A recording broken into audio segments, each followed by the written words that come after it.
कुरुक्षेत्र के युद्ध के बीच अर्जुन ने श्री कृष्ण से एक ऐसा प्रश्न पूछा जिसने इस पूरे ब्रह्मांड के सबसे बड़े रहस्य को उजागर किया। क्या है वह अविनाशी ब्रह्म जो इस संसार के पार भी अस्तित्व में रहता है? मृत्यु के बाद आत्मा का क्या होता है और क्या कोई ऐसा मार्ग है जिससे हर बंधन से मुक्त होकर इस सत्य को प्राप्त किया जा सके? श्री कृष्ण ने अर्जुन को ऐसे दिव्य ज्ञान का रहस्य बताया जिसे जानने के बाद जीवन और मृत्यु दोनों का भय समाप्त हो जाता है। यह कथा आपके जीवन को भी बदल सकती है। कुरुक्षेत्र की रणभूमि पर युद्ध की तैयारी चरम पर थी। चारों ओर शंख ध्वनि और योद्धाओं की गर्जना गूंज रही थी, परंतु अर्जुन का मन इन सब के पार एक और ही संसार की खोज में था।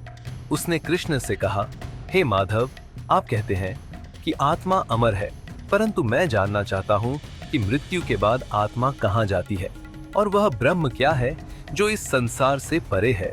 श्री कृष्ण ने मुस्कुराते हुए कहा, हे अर्जुन, यह प्रश्न केवल तुम्हारा नहीं है। हर आत्मा इस सत्य को जानने की जिज्ञासा रखती है। यह अविनाशी ब्रह्म वह शक्ति है जो नष्ट नहीं होती। यह शरीर तो नश्वर है, परंतु आत्मा अमर है। कृष्ण ने अर्जुन से कहा, हे पार्थ, वह ब्रह्म जो अविनाशी है वह हर जीव के भीतर है। यह आत्मा का वह स्वरूप है जो जन्म और मृत्यु के चक्र से परे है। जो इस सत्य को जान लेता है वही इस संसार के बंधनों से मुक्त हो सकता है। अर्जुन ने पूछा, माधव, यदि आत्मा अविनाशी है तो मृत्यु का क्या अर्थ है? श्री कृष्ण ने समझाया, मृत्यु केवल इस भौतिक शरीर का अंत है। जैसे एक व्यक्ति पुराने वस्त्र त्याग कर नए वस्त्र पहनता है, वैसे ही आत्मा एक शरीर को छोड़कर दूसरे शरीर को धारण करती है। लेकिन ब्रह्म वह है जो हर शरीर और आत्मा के परे है। कृष्ण ने आगे कहा, हे अर्जुन, मृत्यु के समय जो व्यक्ति मेरा स्मरण करता है वह मेरे साथ एक हो जाता है, लेकिन जो अपने मन को संसार के मोह और बंधनों में उलझा देता है वह पुनः जन्म के चक्र में फंस जाता है। अर्जुन ने पूछा, माधव, इस स्मरण का रहस्य क्या है? क्या केवल मृत्यु के समय भगवान का स्मरण करना पर्याप्त है? कृष्ण ने मुस्कुराते हुए कहा, नहीं अर्जुन, स्मरण का अर्थ है जीवन भर अपने कर्म और विचारों को मेरे प्रति समर्पित करना। जो व्यक्ति अपने मन और आत्मा को मेरे साथ जोड़ता है वह मृत्यु के समय भी मुझे स्मरण करता है। कृष्ण ने समझाया, हे अर्जुन, जो व्यक्ति अपने मन को एकाग्र करता है और ध्यान के माध्यम से मेरी उपासना करता है वह इस संसार के मोह और दुखों से मुक्त हो सकता है। ध्यान ही वह मार्ग है जिससे व्यक्ति ब्रह्म को प्राप्त कर सकता है। उन्होंने उदाहरण दिया, सोचो, एक दीपक जो हवा में भी स्थिर जलता है, यह ध्यान का प्रतीक है। जो व्यक्ति अपने मन को स्थिर करता है वह मेरी प्रकृति को समझ सकता है। कृष्ण ने कहा, हे अर्जुन, जो व्यक्ति अपने जीवन में सच्चाई, धर्म और भक्ति के मार्ग पर चलता है वही ब्रह्म को प्राप्त कर सकता है।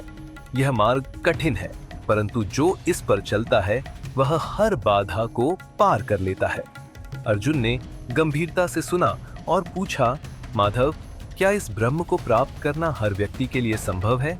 कृष्ण ने उत्तर दिया, हाँ अर्जुन, जो व्यक्ति सच्चे मन और श्रद्धा से प्रयास करता है वह अवश्य इस सत्य को प्राप्त करता है, लेकिन इसके लिए मन का शुद्ध और शांत होना आवश्यक है।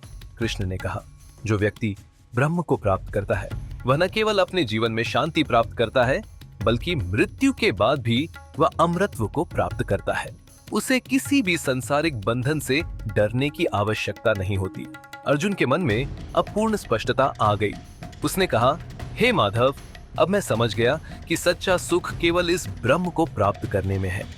मैं आपके मार्गदर्शन में इस सत्य को जानने का प्रयास करूंगा।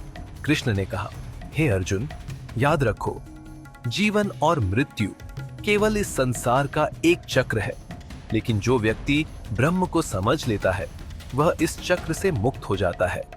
यही अक्षर ब्रह्म योग का रहस्य है।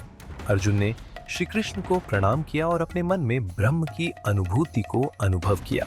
तो यह था अक्षर ब्रह्म योग का दिव्य रहस्य। यह ज्ञान केवल अर्जुन के लिए नहीं बल्कि हर उस आत्मा के लिए है जो जीवन के सबसे बड़े सत्य को जानना चाहती है। अगर आप भी इस ब्रह्म को प्राप्त करना चाहते हैं तो अपने जीवन में भक्ति और ध्यान को अपनाएं।